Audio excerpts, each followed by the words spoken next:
to Inside Personal Growth Podcast. Deep dive with us as we unlock the secrets to personal development, empowering you to thrive. Here, growth isn't just a goal, it's a journey. Tune in, transform, and take your life to the next level by listening to just one of our podcasts. Well, welcome back to Inside Personal Growth, and joining me from Pottsville, Pennsylvania, and he was just telling me about Yingling, and I didn't know anything about it, is at the home, is George Pesansky. George, good day to you. How are you doing? Oh, thank you so much for having me, Greg. I appreciate having you as well. And, every one of my viewers on YouTube can see the book in the upper right-hand screen called Super Performance, 8 Strategies to Reach Full Potential for Yourself and Your Team and Your Organization. And our podcast today we're going to be talking to George about the book and so on. George, I'm going to let the listeners know just a tad bit about you, and I'll have you fill in more of the details. George is the author of this upcoming book. It's going to be released on September 23rd, which is right around the corner. It's in Amazon right now for pre-order. And if you want, you can just go to George Pesansky, Pesansky.com. There you can order the book. And you also could sign up for his Deliberate Minute newsletter, which is there as well. But George is a seasoned expert in operational excellence, over 3 decades of leadership and performance optimization. But here's where this new book is kind of compelling. He's cracking the code on something we all struggle with, and he calls it How to Turn Those Real Rare Golden Hours When Everything Clicks into Consistent, Lasting Success. And I want him to speak about that because I want to see how he personally got to those golden hours himself. He said, too many of us get trapped by unclear priorities and workplace friction, watching our peak performance moments slip away. So Super Performance, this book provides 8 proven strategies to eliminate the ambiguity, master clarity, and create the sustainable momentum you were chasing. And today we're going to dive into those key strategies and discover the practical framework that you can use, whether you're leading a team, driving change in your organization, or simply yourself striving for personal excellence. So again, go to georgepesansky.com or blendedlearning.com. My blended learning. My blended learning. I'm sorry. Thank you for correcting me on that. Well, George, how did you get here? I mean, how did somebody like yourself finally write this book, and why did you want to write this book, and what did you see going on inside businesses that compelled you so much to want to get this book out? And now, Yeah, no, thank you, Greg, and thanks for having me. I really thought of myself as somebody who would never write a book like this or a business book at all. And my practice has been about understanding your root cause of your success, the things that work well for you, and how to really extend and expand those to really reach your full potential. And what happened as my career continued to progress, people asked that question, especially when I might be meeting a new client or working with a new team. And I realized I've never sat down and taken my own medicine and really asked myself, why have we been able to produce the results for these Fortune 500 companies? Why have we been able to make a difference in so many charitable organizations, in so many corporations, and in so many individuals, in helping them reach that full potential? So for me, this was a little bit of a journey in self-reflection. So rather than writing a book and then going out and trying to do something with it, it really is looking back on a 30-year career and how I got to where I am. very interesting. Now, in the book, you kind of described yourself as going from this mediocre student who almost didn't graduate high school. You don't seem like that kind of guy, to generating tens of millions in consulting revenue. Um, and that, that's not improbable, you say. It's impossible. What's the real story behind that transformation? Because my blended learning is one thing. Where did you generate these tens of millions in consulting fees? Yeah, we've worked with some of the biggest names that you'd hear kind of in household, products and materials, and just have been blessed to have that opportunity to really talk about how we can help those organizations. And what we do is very counterintuitive, not the traditional kind of approach, which is one of the reasons we've had such great success. The journey I've been on has really been about understanding the root cause of what makes me a great leader or a great professional. And that's not necessarily going to be the same as any of your listeners, but the process of discovering your strengths, the process of really understanding what differentiates you is the story of my blended learning. And it's really my story because we discovered those things that helped us differentiate, which was being different and offering solutions around helping people understand best practices versus being yet another Lean Six Sigma consulting firm teaching people how to build process maps. Being different was really our strength, and it's really what helped me go from that mediocre student, which is a true story, almost not graduating from high school, and being able to be in those boardrooms and helping people understand how they can leverage the knowledge that exists in their organizations if they listen. Mhm. And I think that based on what, we've talked about here just in the Mm. past few minutes, that a lot of this is the golden hour, right? It is. And you argue that all of us have experienced perfection, and that's true, but we struggle to extend those peaks. Um, and I know Stephen Kotler's been on there many times, talks about flow and the Flow Genome Project. And this is obviously the time when it kind of time stands still, and before you look up at the clock, you go, "Oh my gosh, it's like I got so much done. I didn't really realize it because I was in this altered state of consciousness," right? Can you walk us through a time when you witnessed someone turn this golden minute into this sustained excellence? Because I think the study of the neuroscience behind what's going on in the brain when we're really engaged in something that we love doing, and we get these peak performance times. Everybody from Dr. Lohr, Jim Lohr, who wrote the books on and had the peak performance school, to that sold out to Johnson and Johnson, has been on the show, and always interests me the little bit of different twist I get on this. So I'd love to hear George's twist on this. Yeah, no, I appreciate that and appreciate that opportunity. There's a couple of like really obvious examples I like to use all the time. And, one of those is a golf swing. And if anyone has kind of been exposed to that habit, it likely is because you successfully made contact with that little white ball in a way that you never did before. And in that moment where you make that really ideal swing and you make the contact and you see how far that ball can travel, you think, this is actually a pretty fun game.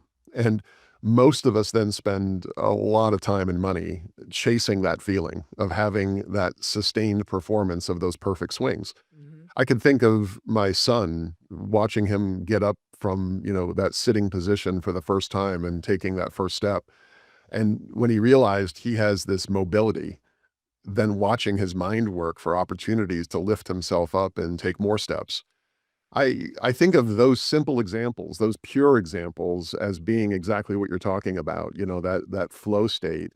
But having trained so many people in these methodologies and these tools of both problem solving, but also identifying and understanding root causes, there have been many examples, but I can think of one in particular to answer your question of a young lady that I worked with who really was timid. She was very nervous about getting up in front of a team, getting in front of a group, running one of these improvement projects to try to drive value for her organization.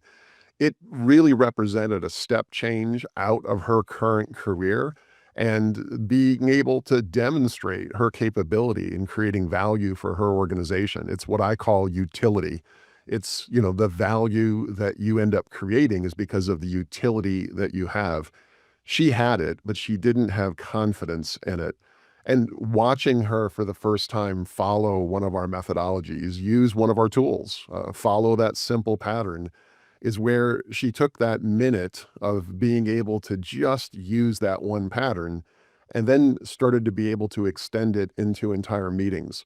And today, I'm so happy to kind of share that she, has made a career as an improvement professional, and she's at a different company, but she's doing amazing work, helping a lot of people do a lot of really good things.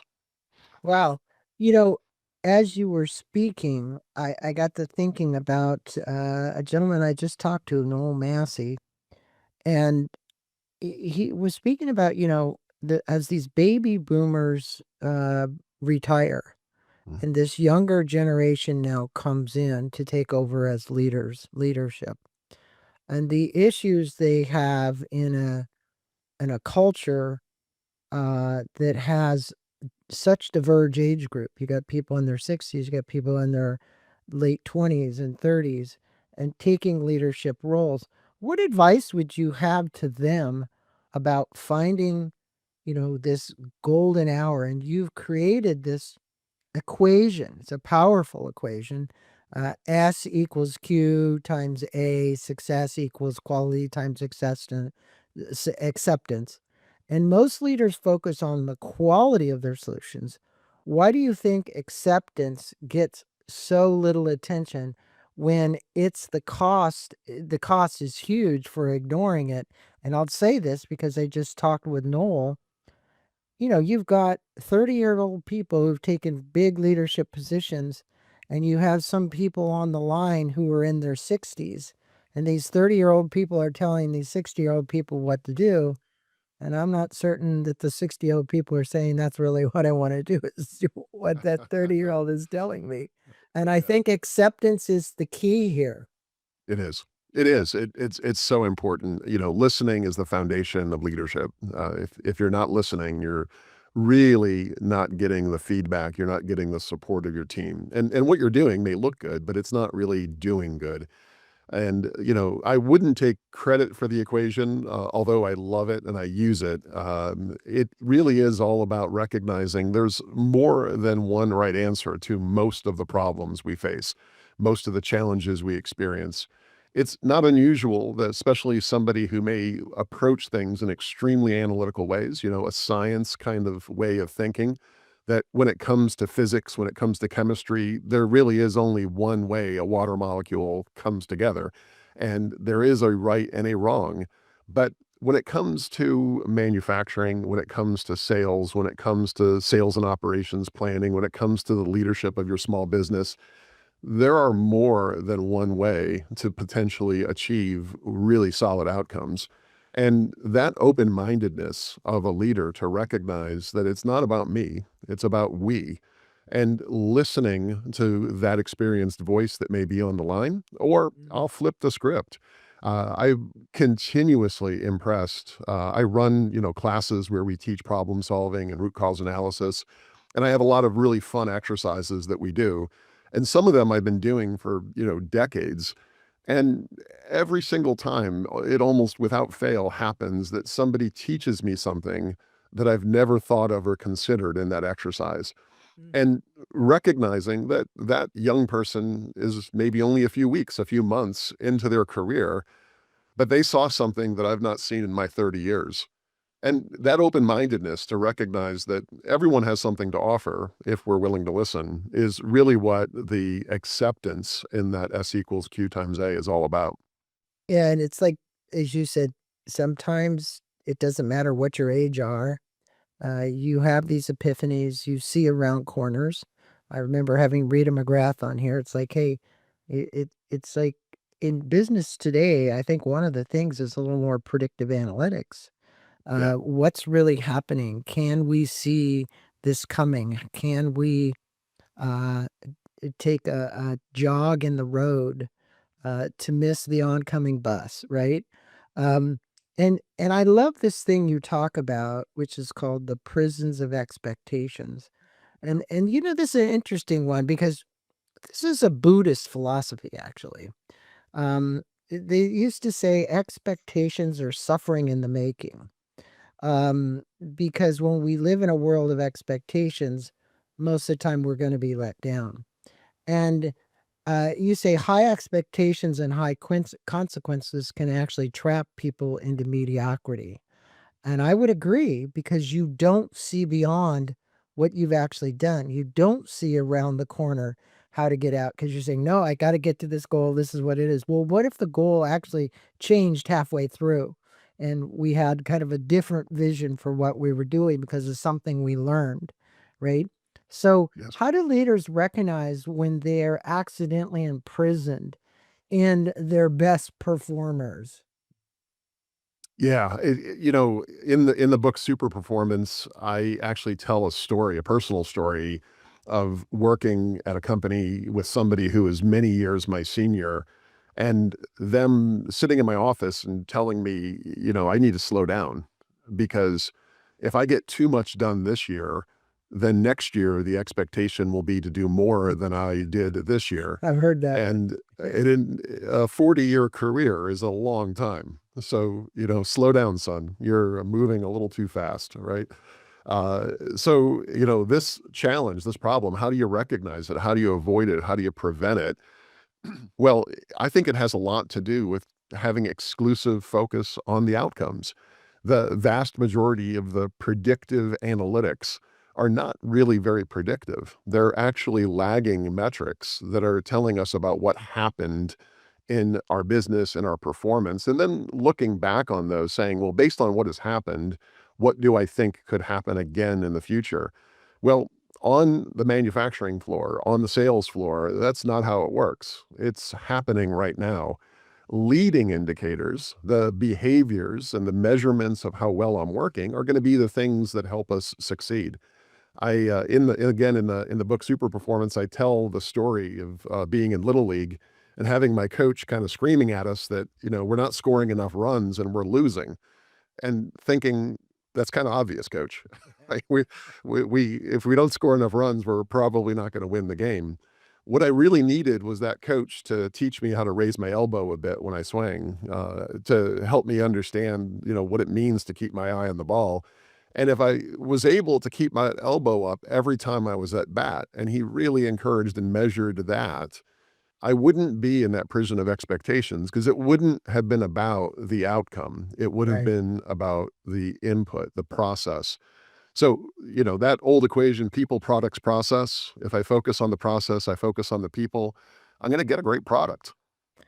Well, you have an example of it in the book. And I don't know if this was Undercover Boss, but you were an undercover housekeeper at Starwood Hotel and you discovered that newspapers were the secret to streak free mirrors.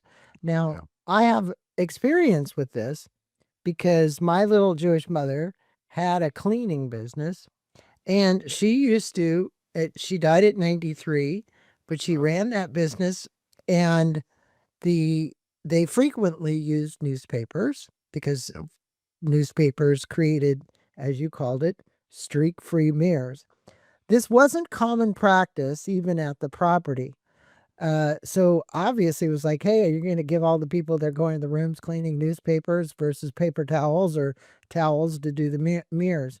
How many organizations are sitting on gold mines like this without really knowing it? I think that there's gold in our backyard. We just need Oh, to look. It's right around us. I just did a interview, George, with Ron Rubin. He's the owner of Republic of Teas and Backyard Vineyards, and he gives 50 lessons, and one of them is, and the title of the book is Gold in Your Backyard, the gold mine. And like you're saying here, it's right in front of our face. We're just not always seeing it.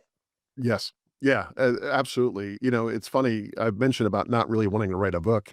I also have spent really my entire career not wanting to be called a consultant because obviously it usually is not held with high esteem. And, why would a company really not like, a consultant or kind of have, a negative opinion of a consultant? Well, I believe most of the time it's because they don't bring something different, new, or unique.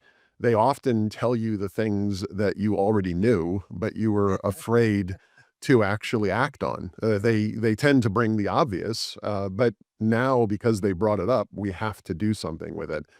So I believe every organization is sitting on that gold mine. I think some of them are much more aware of it and are acting on it, and their results demonstrate it. Others are complaining about it and spending a lot of money on consultants and resources to try to better understand it, when in fact it comes back down to listening and really being open minded that the perspectives, the opinions of the people who do the work may offer insight that you may not have ever considered or may be counterintuitive to your strategy or belief. I think that open mindedness is a hallmark of really any successful entrepreneur. So, George, what do you think is going on inside of an organization that's missing this? In other words, if an organization has all these goals and strategic plans set and they're trying to reach these goals or whatever, yet they're running so fast, they're running by the obvious. How do you get them to slow down and not run by the obvious and potentially not only make more money, but have people be much happier in the organization? Now, if you said you weren't going to be called a consultant, what would you be called? Well, I prefer to be called a coach. Mm, I like that term. I have it on my LinkedIn, and okay. if I had a title, that would probably be the one I'd like to use. I aspire to be a great I coach. have a And friend who told me that I had to call myself a resultant, not a consultant. there you go. That's another good one. Oh, absolutely. Uh, Yeah, to answer your question, for me, in an organization, the equation is actually pretty simple, and that is the rate of addition, how fast you're improving, how fast you're kind of gaining the value that you're creating for customers has to be greater than the rate of subtraction. And that is the turnover, the mistakes, the loss, the waste, all of the things that end up, kind of costing the organization. And in my experience, and I think it's, pretty well established that strategy almost exclusively focuses on the rate of addition. How are we going to grow? How are we going to add customers? How are we going to bring in new products? How are we going to expand?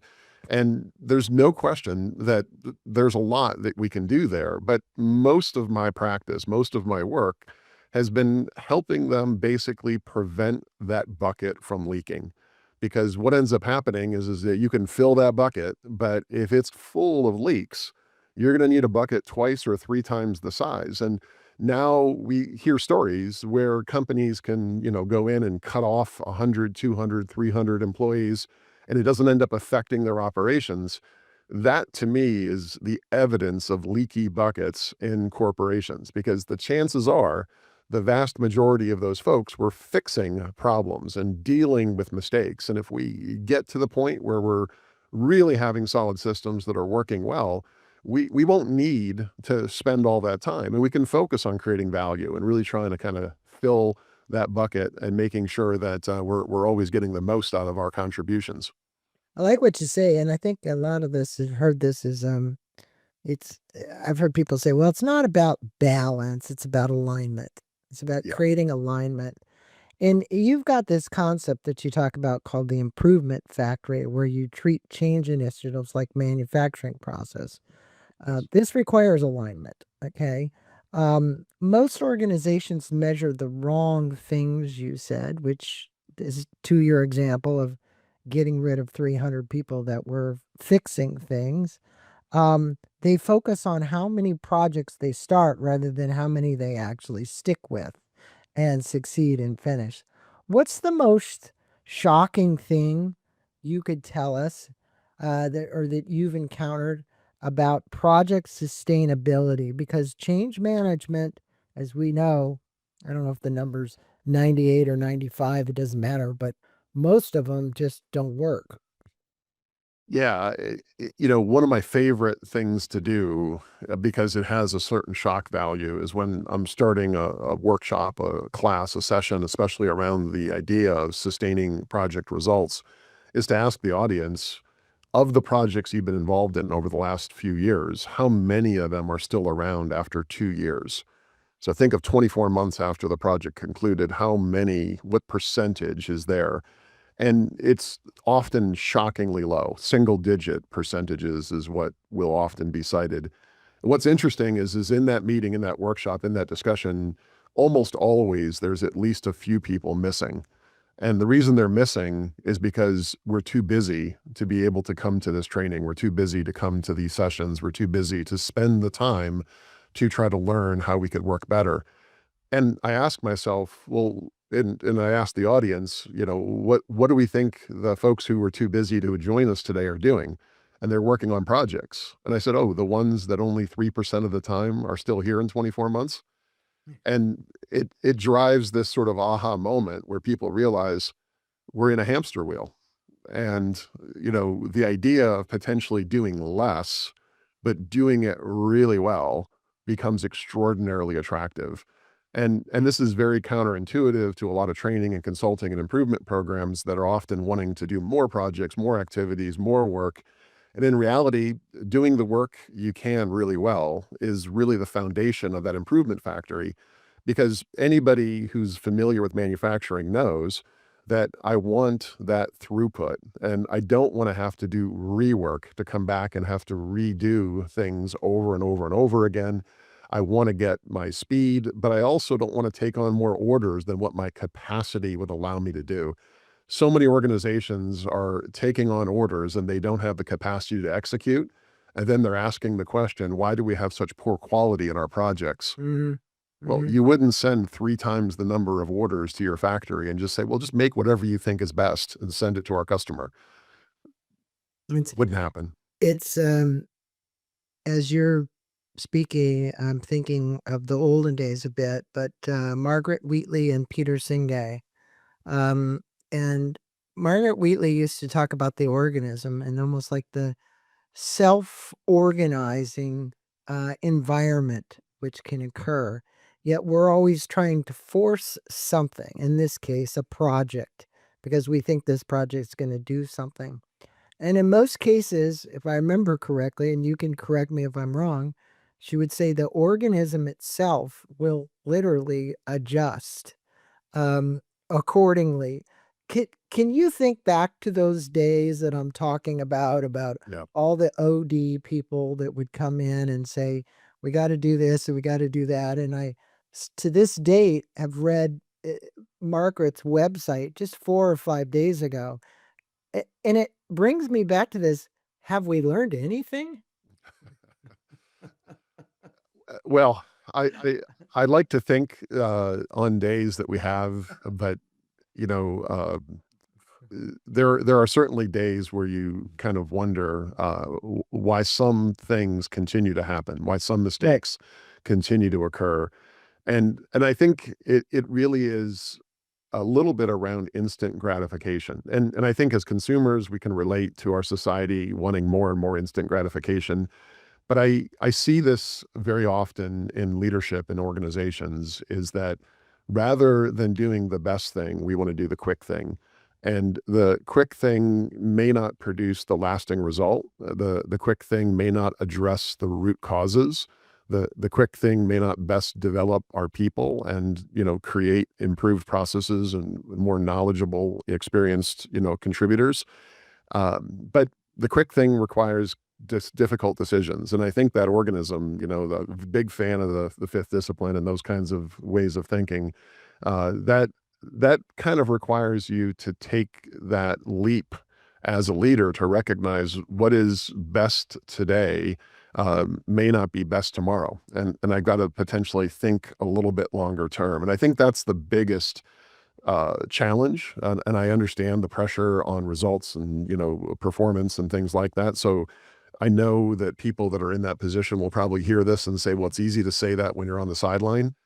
But at the same time, the churn, the turnover, and the lack of lasting results, I think there's a lot of evidence that kind of shows that immediate gratification has a cost. Right. And that cost is not really getting to the root, the source, and really developing better systems and people. And I think there's a difference between cost and investment. And if you would take the time to invest first, you will probably eliminate many of those costs. In other words, do it right the first time. If you Exactly. can do it right the first time, Exactly. frequently trying to do things, um, as you called it, kind of fast and quick and band aid it, they come back and they can bite you in the ass. Um, Absolutely. and you talked about your 1979 Volkswagen Rabbit and how you kept jumper cables on the passenger seat instead of fixing the root cause. This is exactly what we're talking about right now. Yes. We all have jumper cables in our professional lives. What's the most common organizational jumper cable you see organizations relying on? Yeah. So one of the chapters in my book, Super Performance, is about we versus me. And it really is the heart of this issue. The jumper cable is not a thing in most organizations. It's usually a person. It's a superhero. And right now, I'm sure every one of your listeners could relate immediately. They may be this person, or they certainly know exactly who this person is. Because when things go sideways, when things are not working well, when our processes are failing us, when our systems are not working, when the bucket is leaking, these are the folks who have a patch. And we're so thankful that they can come, the firefighter who's going to arrive. And those jumper cables kind of enabled me to be somewhat lazy around finding the root cause of my ancient Volkswagen's inability to get started because I had friends, I had family, I had lots of places where I could use this jumper cable to just kind of go along to get along, and it's all going to be fine. But the reality is, if somebody took those away and I didn't have that, resource that kind of gets me out of the problem, well, now I need to look at things really differently. And I have to ask myself, why is this system failing? Why is this process not working? Why am I continuously spending this time and effort? And that's the question organizations don't ask often enough. We often reward the superhero. And thank goodness we have them, because certainly we can't anticipate everything. And we do need those folks. But one of the tricks I use, and I talk about it in the book, is when I make observations and I'm learning about a new client, I want to meet all the superheroes. And they're typically not hard to find. And if you follow them around, they'll lead you to almost all of those leaky patches that are having to be corrected and dealt with. Yeah. That's such a good analogy that you used about the jumper cable and then not going and getting the battery, right? Yeah. Yeah. To fix the problem or the starter or whatever else it might have been, right? But Yep. at this case, most likely a battery. Um, you talked about this in kind of the deeper philosophy part of the book. You said your Spanish teacher gave you a proverb. The shrimp that falls asleep is taken away by the current. That clearly shaped your approach to intentional improvement. I want to underline the word intentional improvement. If you had to give one of our listeners out there one proverb today to shape their approach to super performance, okay, what would it be? What would you tell the listeners? Well, maybe it's not a formal proverb, but it's a quote by Thomas Edison that if we did the things we're capable of, we would astound ourselves. And I find that quote so inspiring because it really speaks to the idea that we have much greater potential than we often give ourselves credit for. And that really is the heart of what super performance is all about, is how do I take advantage of the resources around me? How do I develop that network, and how do I really rely on a team to be able to develop not just the performance for myself, but for my team, for my company, and even for my community. And I, have so many great experiences over the years watching these super performers that do things that they themselves never thought were possible when, we began our journey together. It's interesting because the business is made up of a team of super performers.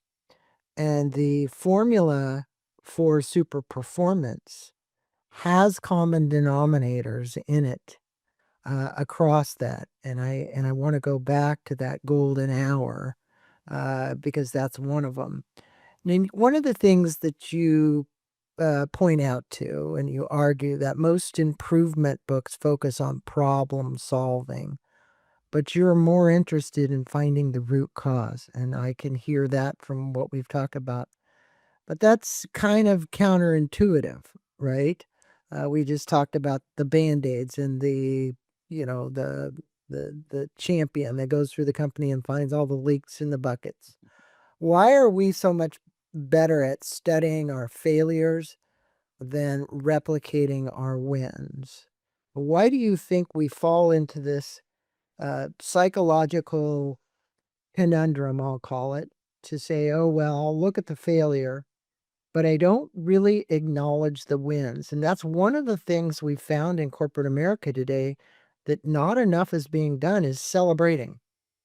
Yep. Celebrating wins and working as we instead of me. Absolutely. Absolutely. Yeah. I think we talked a little bit earlier about kind of the neuroscience, and I think there's so much here to unpack around, even if you think about just a common condition of anxiety, that is worrying about something that may harm or hurt or prevent. We're not having anxiety about something that we're very successful with, or something that we're very proud of. So that anxiety, just the basic wiring we have as human beings, kind of really forces us to always look for what's wrong, what's not working. And I think that grows into organizations. But when you start looking at some cultures and some organizations, the concepts around failing faster, the idea that, we don't need to be perfect, we just need to be quick, we need to be, right, not letting the perfect get in the way of the good. These are philosophies or sayings that, you hear a lot in very successful startups, entrepreneurs, and organizations. And to me, those are, kind of those twinkling moments of where you can see this philosophy at play, where there are a lot more things that went well for you than didn't go well. Now, the question is, will you end up having something that went well today not go well tomorrow? And that is, that analogy of the leak in the bucket. We can keep putting things in and keep doing new things and keep fixing things, or we can really focus on the things that work really well for us. For me, the ability to really try to understand and be a student of observation, and being, effective at being able to communicate and train and organize, that was my really, kind of success. And I built my entire company around it, recognizing kind of what those successes are in your teams and your employees. That is really what a great leader is going to be able to do. Not focus on what's wrong with my team, but focus on what are they bringing to the table, and what are those unique abilities, skills, or observational characteristics that I can use to build a great team, to develop a great team, to build a great company. And I often hear leaders talk about getting the right butts in the right seats and how much that makes the organization succeed. And I think, well, that's exactly what my philosophy is find people who are really good at the thing you need them to do, and then let them do it, right? Let that process work. Yeah, I mean, as resultants, consultants, whatever you want to call us, we've spoken about the A players for a long time. Yep. And I think the business owners know that, but they also don't always know how to identify, train, and put those people into those positions, right? And usually those people rise to the top naturally because they are A players. They're not C players, right? And you've trained 10,000 professionals across 6 continents. Some of them have been A, some of them have been C, some of them have been C. C. If you could only teach them one skill, which one would it be? And this whole concept about let's kind of blend two questions into one. We've been talking about it. It's this uplifting of others. Now, I would think that would be one of the things you'd want to teach professionals and peoples. But you mentioned that being you said someone's phone call from a foreign prison, right? Right. How do we cultivate this level of trust in this kind of increasingly disconnected world? And I think the word trust is a very key word here. So first off, what would you tell of these 10,000 people that you've trained? If you could tell them one thing, and then secondly, what are the one things you'd like to cultivate in this utility of trust in our disconnected world? Yeah. No, thank you. And in the book, I actually talk a little bit about taking those 10,000 or so folks and actually being able to break them into two pretty distinct groups. One group that is really focused on the knowledge that I have to offer. They're really interested in the concepts. They're really interested in, kind of understanding the words and being able to kind of talk the talk. The other group is treating what I do as a vocation. And that group is kind of looking at the skill, not the knowledge of how do I apply and use these things. So that thing that separates those two groups, in my opinion, is what are they listening for? Am I listening to be able to say the words and understand the concept, or am I listening with the ability to learn in a way where I'm going to be able to go and apply it like a vocation, like we might see welding or learning how to play a musical instrument? That separation is huge. And it kind of comes back to a point you were making there around the A student, the C student. Another really important thing about this concept is, well, what is the A? I use a example that if you were to have a medical procedure, you're going to need to have completed, and you have two choices in your local hospital. One is a doctor who's been practicing for decades and has done this thousands of times without fail, and also graduated from the local community college and went to the local state school for medical school. The other just returned from Harvard Medical School to work in their community, the top graduate after their internship, and arguably has just left the greatest school in the nation. Which doctor are you going to go to for your procedure? Most people are going to say the guy who graduated local and has the thousands hours of experience. Yeah, absolutely. And the reason we're going to say that is that's the question I'm trying to grade. And that is what that listener is kind of listening for. That's what we're trying to understand. Because if I had a son or a daughter who wanted to go to medical school, then it's a different question and it's a different answer, isn't it? Mhm. Because the best demonstrated practice is going to come from that person who went to Harvard. They've demonstrated their ability to attend Harvard and be extremely successful, where the other person has demonstrated their ability to perform this particular procedure and is extremely successful. This advice around, what would I tell people to do? It's listen, but not just listen in general. Listen with vocation. Listen with how am I going to use and apply what it is that I'm hearing, but also ask, what am I listening for? Because if Mhm. I were to make, a generalization to say, I just want the best doctor, well, arguably, the Harvard Medical School is a best doctor, but it kind of depends on, well, what is that characteristic and what is that attribute? So it kind of comes down to everyone has something to offer. And if I'm making a generalization that I'm looking for a good employee or a good salesperson or a good leader, I don't believe that exists. It kind of depends on what's the question you're asking. Well, and you have to add into that mix, especially you say when you're looking for somebody, is the person's level of emotional intelligence, Yep. their experience, which we just talked about, which in your case, the doctor had lots of experience. He completed that task many, many times over and over and over again. And then I think you have to call on as a leader frequently this level of intuition.